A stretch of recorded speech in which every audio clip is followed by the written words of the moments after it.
ISIS is on a campaign of genocide, committing atrocities across the world. Radical Islamic terrorists are determined to strike our homeland, as they did on 9/11, as they did from Boston to Orlando to San Bernardino. And all across Europe, you've seen what happened in Paris and Nice. All over Europe, it's happening. So today we deliver a message in one very unified voice to these forces of death and destruction. America and its allies will defeat you. We will defeat them.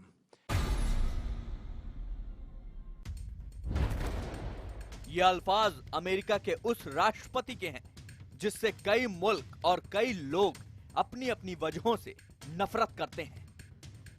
इन अल्फाजों में सीधी सीधी धमकी है। Trump की जुबान में सरासर चेतावनी है ISIS को। ये धौंस है ताकतवर मुल्क के सबसे ताकतवर इंसान की। ये कसम है मुल्क के उस रहनुमा की जो दहशतगर्दी मिटाना चाहता है।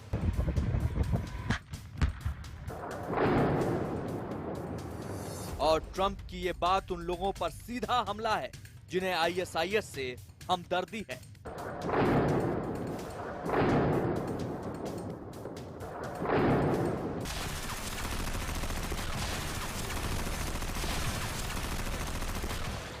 अमेरिकी राष्ट्रपति डोनाल्ड जे ट्रंप। यह नाम अब उन लोगों के लिए दहशत का वाइस बन चुका है जो कट्टर है।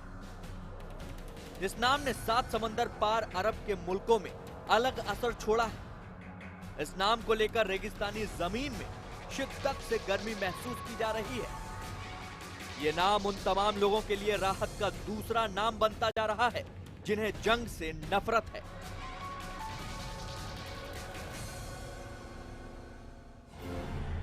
एक तरफ अरब का वो रेगिस्तानी इलाका है जो बारूद की आग में पूरी तरह झुलस रहा है।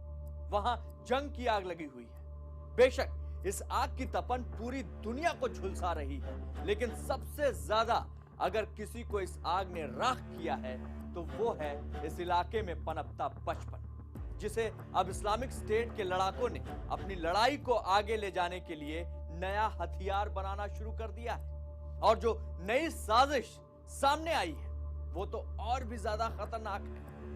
नमस्कार, मैं हूं दिग्विजय सिंह और आप देख रहे हैं साजिश। मध्य एशिया के जिस हिस्से को इस वक्त लाल निशान ने घेर रखा है, अब उसके दिन गिने चुने रह गए हैं, क्योंकि अमेरिका ने इस पूरे इलाके में आग उगलती तोपों का मुंह उन लोगों की तरफ मोड़ने का इंतजाम किया है जिन्होंने अपनी हरकतों से इंसानियत को दहलाया।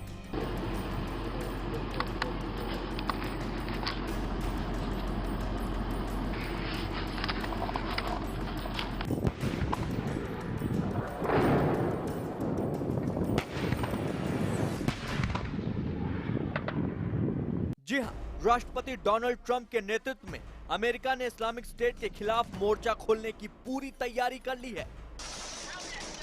ट्रंप ने दुनिया को दहशत के समंदर में डुबोने वाले आतंकी संगठन को पूरी तरह से तबाह और बर्बाद करने के लिए सिर्फ 30 दिन की तैयारी का वक्त मुकर्रर किया है। गरज ये कि अमेरिकी सेना एक पूरा फुल प्रूफ प्लान तैयार करे और उसे अमली जामा पहनाने की तैयारी करे, जिसमें कुख्यात आतंकियों को इस जमीन पर जहन्नुम का रास्ता दिखाया जा सके। ट्रंप ने साफ साफ कहा है कि अमेरिका के सामने Islamic state of Iraq and Syria के रूप में ही कट्टरपंथी इस्लामिक आतंकवाद से बेशक पूरी दुनिया को खतरा ना हो, लेकिन इसकी दहशत ने पूरी दुनिया पर हुकूमत तो कायम कर ही ली। और आईएसआईएस का जो ताजा हथकंडा सामने आया है उसके बारे में सुनकर पूरी दुनिया में एक अलग तरह की दहशत तारी होती जा रही है, क्योंकि एक बार फिर बगदादी के गुर्गों ने बच्चों के कंधों का सहारा लिया है।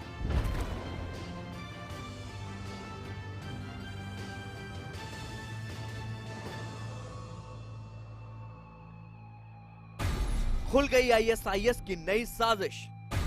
बच्चों के कंधों पर जंग की बंदूकें, मासूमों को फिर ढाल बनाने की साजिश, बच्चों के जरिए हमला तेज करेगा आईएसआईएस, रिफ्यूजी कैंप पर लगाई आईएसआईएस ने नजर, बच्चों की तस्करी करने वालों के साथ मिली भगत, बच्चों को खरीद कर लाने की मुहिम तेज की, जर्मनी और यूरोप के रिफ्यूजी कैंप में घूम रहे हैं आईएसआईएस के आतंकी, अनाथ बच्चों को निशाने पर लेने की फिराक में बगदादी के गुर्गे, अनाथ और बेसहारा बच्चों के सहारे जंग लड़ने की नई तैयारियों का खुलासा हुआ है। ये तस्वीरें यूरोप के उन रिफ्यूजी कैंप से सामने आई हैं, जहां इराक और सीरिया के जंग के मैदान से बचकर निकल आए लोग अपने अपने परिवारों के साथ पनाह लिए हुए हैं। इसी पनाहगाह में कई ऐसे मासूम भी भटकते मिल जाते हैं, जिनका अपना या तो जंग की जमीन में कहीं जमींदोज हो गया है, या फिर अपने मुल्क से बाहर निकलकर यहां तक के रास्ते में कहीं गुम हो गया है। ऐसे बच्चे उन लोगों के लिए तो चुनौती हैं ही, जो ऐसे रिफ्यूजी कैंप की देखरेख कर रहे हैं, लेकिन ऐसे बच्चे उन लोगों की निगाहों में अलग तरह की रोशनी जगा देते हैं, जो एक खास मकसद से यहां तक पहुंच रहे हैं, और वो भी अपने चेहरे पर नकाब चढ़ाकर। जी हां, पश्चिमी देशों की खुफिया एजेंसियों का खुलासा यही है कि इस्लामिक स्टेट के आतंकियों ने खास तौर पर उन रिफ्यूजी कैंप पर नजरें गड़ा दी हैं, जहां अनाथ और बेसहारा बच्चों की तादाद काफी ज्यादा है। ऐसा करने के पीछे उनका मकसद साफ है कि वो इन बच्चों को अपने जंग लड़ने वाले ब्रिगेड का हिस्सा बनाना चाहते हैं। उन्हें बाकायदा ट्रेनिंग देकर जंग की सारी तस्वीर ही पलट देना चाहते हैं। खुफिया एजेंसियों का खुलासा यही है कि इस्लामिक स्टेट के लड़ाकों ने अपनी इस साजिश में उन तस्करों को भी शामिल किया है, जो बच्चों को उठाकर उन्हें बेचने का कारोबार करते हैं। और अगर इस्लामिक स्टेट की यह साजिश वाकई कामयाब हो जाती है, तो इराक और सीरिया की जमीन पर लड़ी जा रही जंग की आग हाल फिलहाल में ठंडी होती तो नहीं दिखाई देगी, बल्कि ये कई और मुहानों पर अलग अलग तरीके से सुलगती दिखाई देने लगेगी।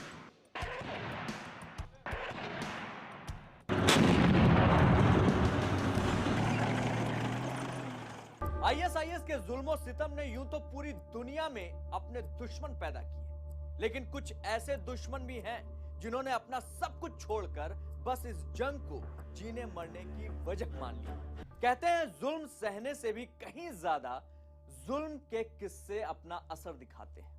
आईएसआईएस के आतंकियों ने जो जुल्म ढाए, उनकी दूसरी मिसाल मिलना मुश्किल है। शायद यही वजह है कि जिस किसी ने इंसानियत को तबाह करने के किस्सों को सुना, उसके दिल में आग लग गई, और फिर वो अपनी आग बुझाने के लिए इस जंग की आग में कूदने से भी पीछे नहीं हटा। हमारा अगला किरदार और उसका सच करीब करीब ऐसा ही है।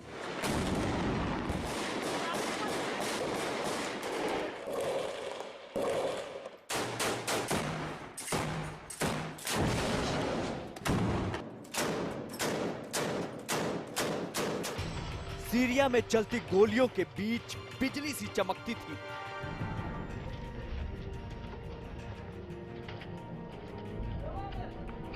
दहशत पर मौत बनकर बरसती थी वो।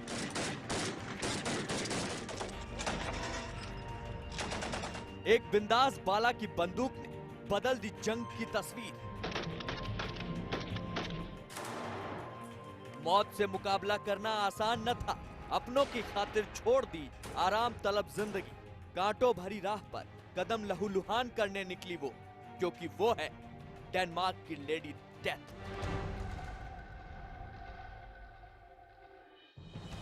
जोआना पलानी, ये वो दिलकश चेहरा है जो डेनमार्क की खुशनुमा गलियों में बेफिक्र था, बेबाक था, लेकिन खुशियों की मजलिस में घूमती इस तन्हाई को कोई पहचान न सका। ना पहचान सका कि अमन से आतंक के उन गलियारों तक अचानक पहुंचा ये चेहरा बंदूक लेकर घूमता नजर आएगा। अचानक चलते चलते जिंदगी एक ऐसी राह पर मुड़ गई जहां के आसमान पर शोहरत की इबारत थी और एक गुमनाम का नाम सुर्खियों में चमकने लगा।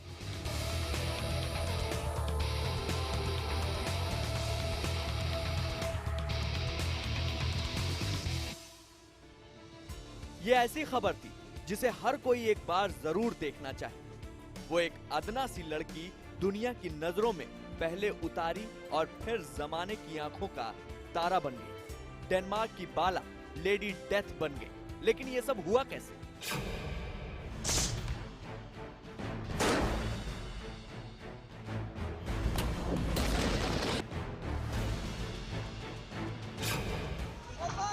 देखते ही देखते ये लड़की मौत के परवानों के लिए मौत का बवंडर बन गई।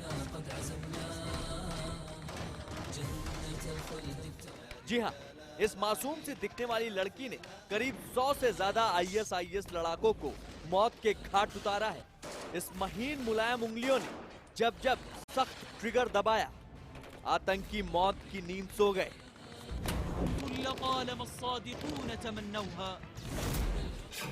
आंख के एक कोने से जिसे देखा वो जिंदगी हार बैठा। दरअसल इस लड़की का ताल्लुक कुर्दिश ईरानी इलाके के एक परिवार से है। जोआना के जन्म से पहले उसके पिता और दादा कुर्दिश लड़ाकों की ओर से लड़ते थे। इस जंग की कीमत चुकाते हुए उसके परिवार को घर छोड़ना पड़ा।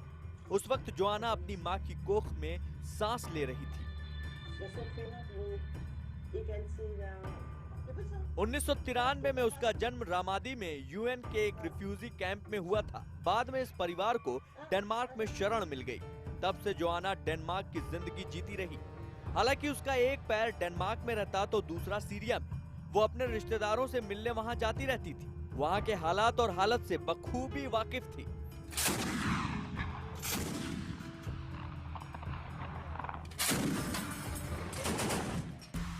नौ साल की उम्र में पहली बार उसकी उंगलियों ने ट्रिगर को छुआ था।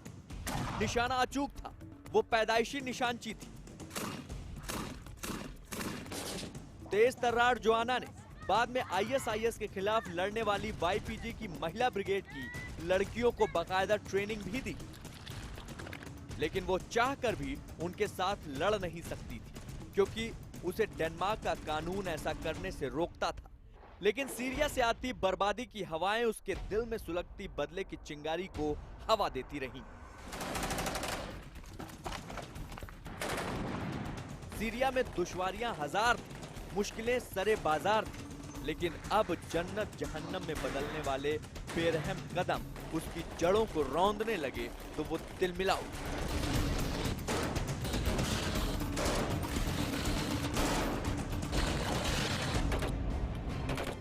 जो कमजोर थे वो चुप रहे, खामोश रहे। सरपरस्ती कबूल की या दुनिया बदली, घर छोड़ दिया। लेकिन इस बिंदास बाला ने बंदूक उठा ली।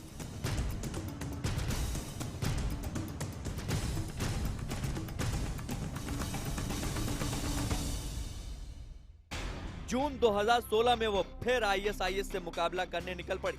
नॉर्दर्न इराक तक वो हवाई जहाज के सहारे पहुंची और वहां से 7 घंटे तक पैदल चलकर सरहद पार की। सरहद पार जाकर वो वाईपीजी के साथ हथियार लेकर जंग के मैदान में उतर गई। खूंखार लड़ाकों के बीच उसका हौसला सबको पानी कर देता था। वहां वो स्नाइपर टीम में शामिल हो गई। दिन में लोगों को बचाते और रात होते ही आतंकियों के शिकार पर निकलते। अपनी पोस्ट में स्कार्फ से वो बाल बांधती और कैमोफ्लेज यानी छद्मावरण से खुद को छिपा लेती और फिर अपनी रशियन एसवीडी स्नाइपर राइफल से दूरी तय करती। टेलीस्कोप से आतंकी को करीब लाती और फिर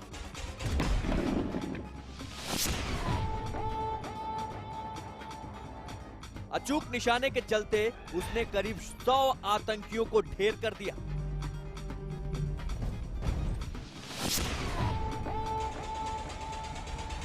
जोआना के मुताबिक आईएसआईएस ने उसके सिर पर $10 लाख की रकम इनाम के तौर पर रखी।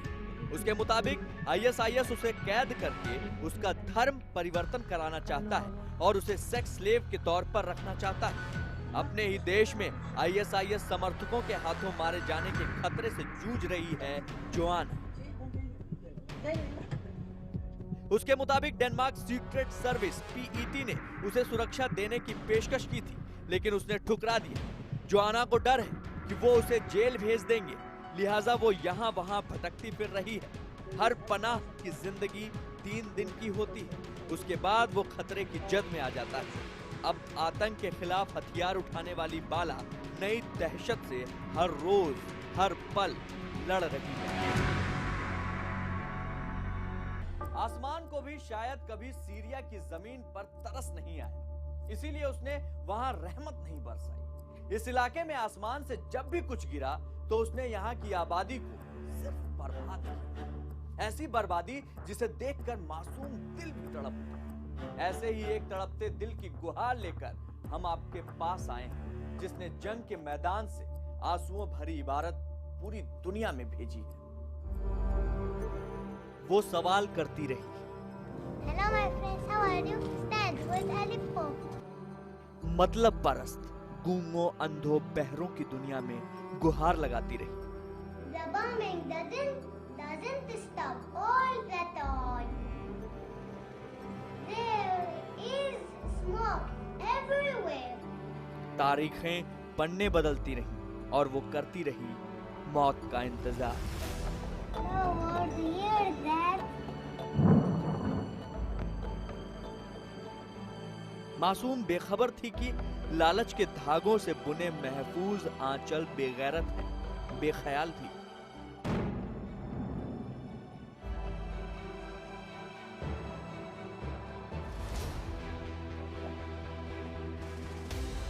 वो और करती भी क्या, भागने को जमीन ज्यादा और कदम छोटे थे। we don't have food, Aleppo understands. वो मौत के बीच ही जीती रही। My God, help us to finish war. We live on oral every day. We need peace. सोते वक्त आंखें हमेशा के लिए बंद होकर रह जाएगी, ये किसे पता था। No word here that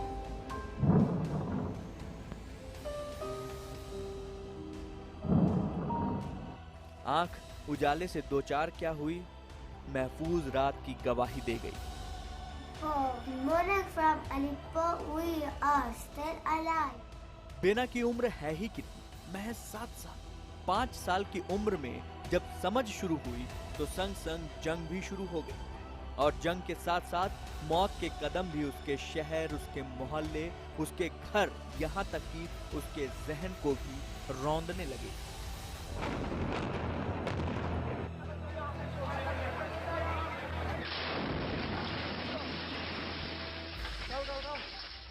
होठों पर बरबस आती हंसी ताजा जिंदगी की खुशबू का एहसास करवा देती है, लेकिन अचानक बच्ची को कुछ याद आ जाता है और उसका खिला हुआ चेहरा मुरझाने लगता है।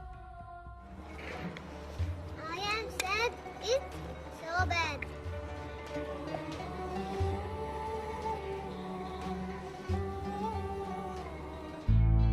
आंखों में चुभते सवाल हैं, मौत की दहशत और बचपन की अटखेलियां धूप छांव की तरह जिंदगी का हिस्सा हो गई।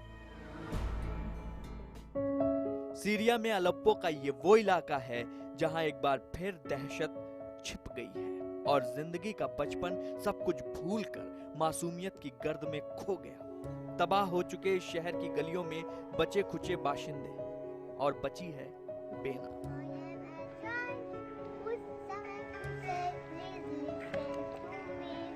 यहाँ सब बंजर सा हो गया है, बिल्कुल बेना की बेनूर जिंदगी की तरह। वो जब इन गलियों से गुजरती तो उसे कुछ नया नहीं लगता। वो इन्हें निहारती भी है, लेकिन इस बदली तस्वीर का सबब नहीं समझ पाती। My name is Flower, and I'm scared of the bombing, Bana says. The other doll, she says, likes chocolate. बर्बाद शहर में जहाँ खाने के लाले हों, वहाँ चॉकलेट क्या मिलेगी। बेना जब बीमार पड़ी तो दवाई तक से महरूम रही। मैं बहुत बीमार हूँ। जंग फिर से शुरू हो गई है। यहाँ दवाइयों का भी कोई बंदोबस्त नहीं है। प्लीज हमारे लिए प्रार्थना करते रहिए।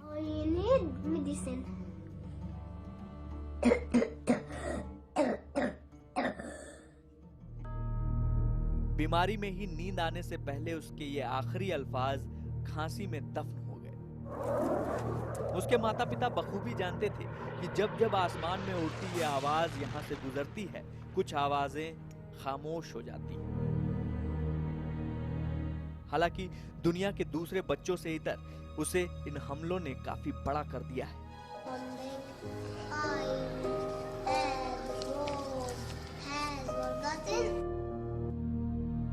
अगली बार किसकी बारी थी, ये किसको पता था। बेना रोज इसी तरह रात के वक्त खिड़की के पास खड़ी होकर ऊपर घरघराते इंजन की आवाज सुनती और जरिया बना ट्विटर।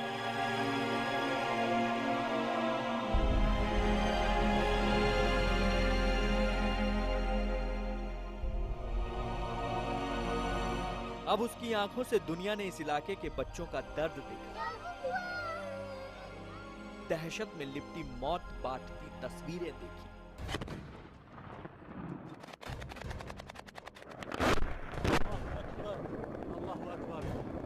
सीरियाई टैंक्स का मौत बरसाता ये वीडियो सबने देखा। टैंक पर लगे कैमरे में वो धीरे धीरे बारूदी आग बरसाते मौत बांटते आगे बढ़ते दिखाई दिए। जमीन पर हमला कर रास्ता कारगर था लेकिन सटीक नहीं।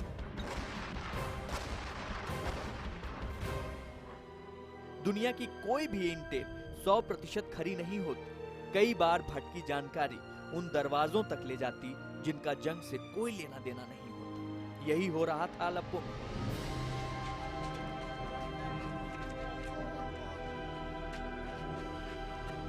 You live under siege. You live. हम बमबारी के बीच थे, दहशत में थे। मेरे पास लफ्ज नहीं उस स्थिति को बयां करने के लिए। This situation. भाई बहनों के साथ खिलौने से खेलती बेना बहुत जल्दी बड़ी हो गई। मौत अपनी मौजूदगी कुछ यूं भी कराती है। गुड़िया के बाल सुलझाती सोचती, काश यूं ही आसान होता परेशानियों से निजात पाना। खुद में उलझती उंगलियां जैसे हाथों की लकीरों में बची जिंदगी टटोल रही हूं। खिड़की के पास खड़ी होकर वो हर पहर मौत को घर की ओर बढ़ते देखती, दुआ करती। My God, help us to finish war.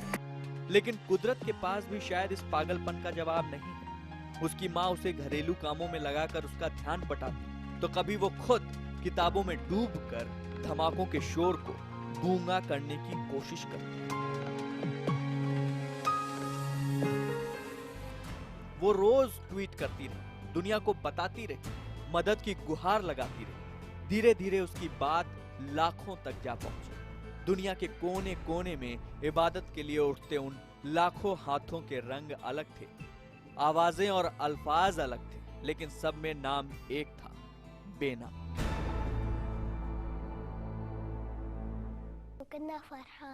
We were playing happily and planning to go out. हम बहुत खुश थे, लेकिन अचानक से वो लोग आए। हम सभी लोग डर से बेसमेंट की तरफ भागे। हम समझ गए थे कि बम गिरा है, हमें बस वहाँ से भागना था। हम सब मरने वाले थे, वो घर भी तबाह हो चुका था। We were about to die because the house was collapsing.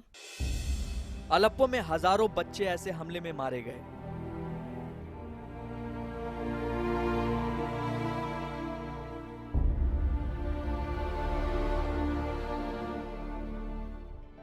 दुनिया में बेना के चाहने वाले बढ़ते गए। नाम हुआ तो खतरा और बढ़ गया। साजिशन वो फौजियों के निशाने पर आ गई।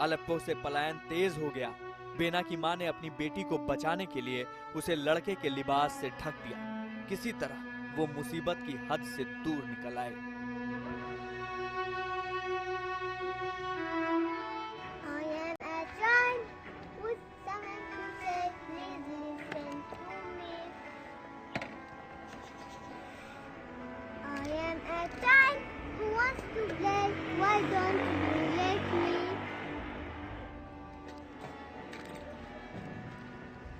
My dolls are waiting, my friends are praying, small hearts are begging, give us a chance, give us a chance.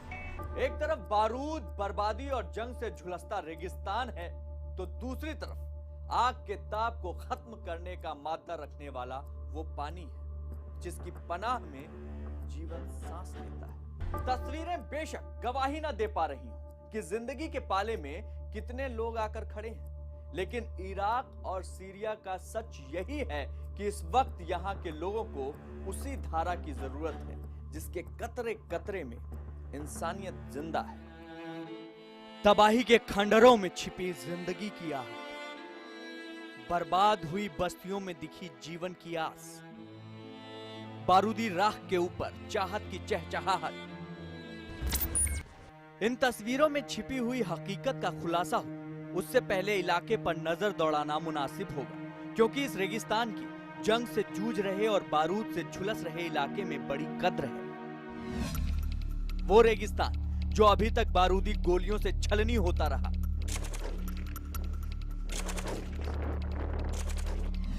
वो रेगिस्तान जो अभी तक लालची हसरतों का शिकार होता रहा, वो रेगिस्तान जिसकी गोद में जिंदगी को पनाह मिली हुई है, वो रेगिस्तान जिसकी बाहों में सिमटा एक आब का दरिया है, वो रेगिस्तान जहां आकर रेतीली जमीन की प्यास खत्म होती है।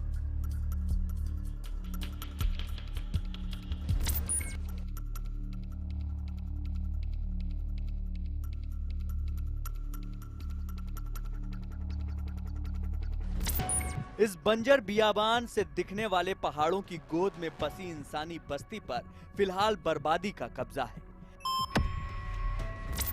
पहाड़ों के साथ चलता हुआ ये सफर उस ठिकाने तक ले जाता है जिसको देखकर आंखों में राहत और सुकून की ठंडक पहुंचती है। खुरदरे पहाड़ों से गलबहियां करता ये रास्ता उसी मुहाने पर जाकर खत्म होता है जहां से रेतीली जमीन पर खूनी जंग की शुरुआत हुई थी।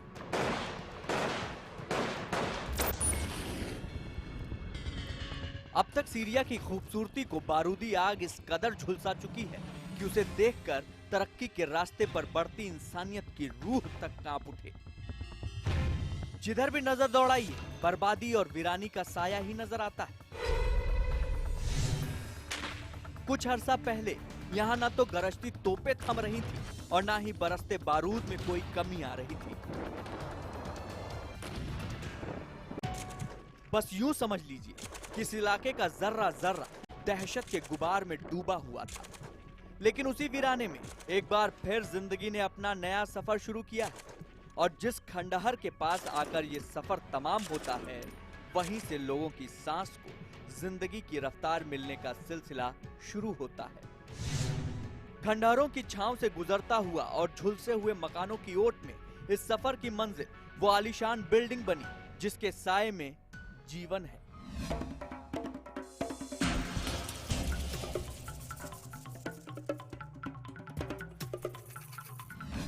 यही है बर्बादी के धुएं से वीरान हो चुकी इंसान की बसाई बस्ती। ये है सीरिया की राजधानी दमिश्क के बेहद नजदीक बसा वादी बरादा का इलाका।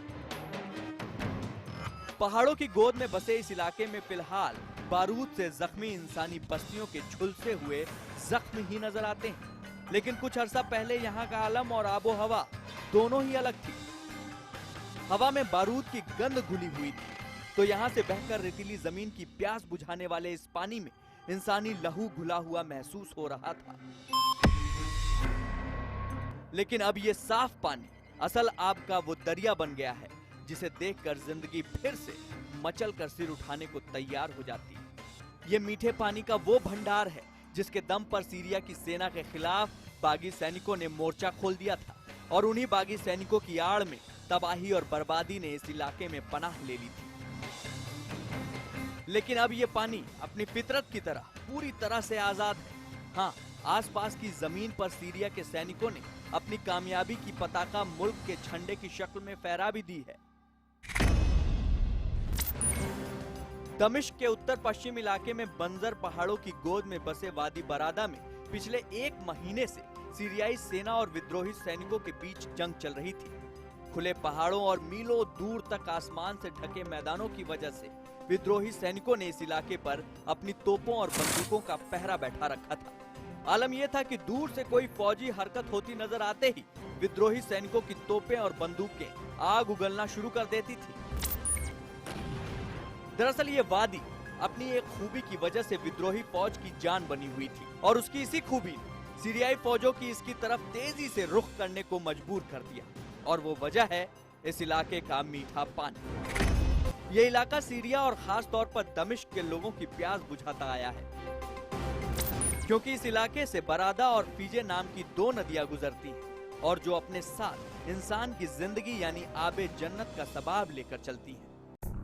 अगर सरकारी जोड़ घटाने को सही माने तो इस पूरे इलाके में करीब 50% पानी बरादा नदी से यहाँ पहुँचता है। जाहिर है कि दुनिया के इस बंजर रेगिस्तानी हिस्से में पानी की क्या अहमियत हो सकती है, लेकिन जैसे ही सीरिया के अलेप्पो से विद्रोही सैनिकों के कदम उखड़े तो सीरियाई सैनिकों ने इस बेहद खास इलाके की तरफ अपनी तोपों का मुंह मोड़ दिया। नतीजा ये हुआ कि आबे जन्नत कहलाने वाले इस इलाके से बागी सैनिकों के कदमों को उखाड़ फेंकने के लिए असद की सेना ने पूरे इलाके को बारूद से न जाने कितनी बार बंजर बना दिया। हालांकि सीरिया में साल 2016 के खत्म होने तक सीज फायर का ऐलान हो गया था, मगर रूस और तुर्की की सेनाओं की गोलाबारी से यह सीज फायर कई बार टूटा। बताया यही जा रहा है कि इस इलाके में आने वाला नया मौसम इस इलाके के लिए बेहद खास मौसम बन जाएगा। इराक और सीरिया में चल रही इस जंग का अंजाम तो करीब करीब तय हो चुका है, लेकिन इस जंग में आखिरी गोली कब और किसकी तरफ से चलेगी फिलहाल अभी तक ये तय नहीं हुआ है और पूरी दुनिया को बेसब्री से उस वक्त का इंतजार है। ये इंतजार हमें भी है। तो साजिश में आज बस इतना ही।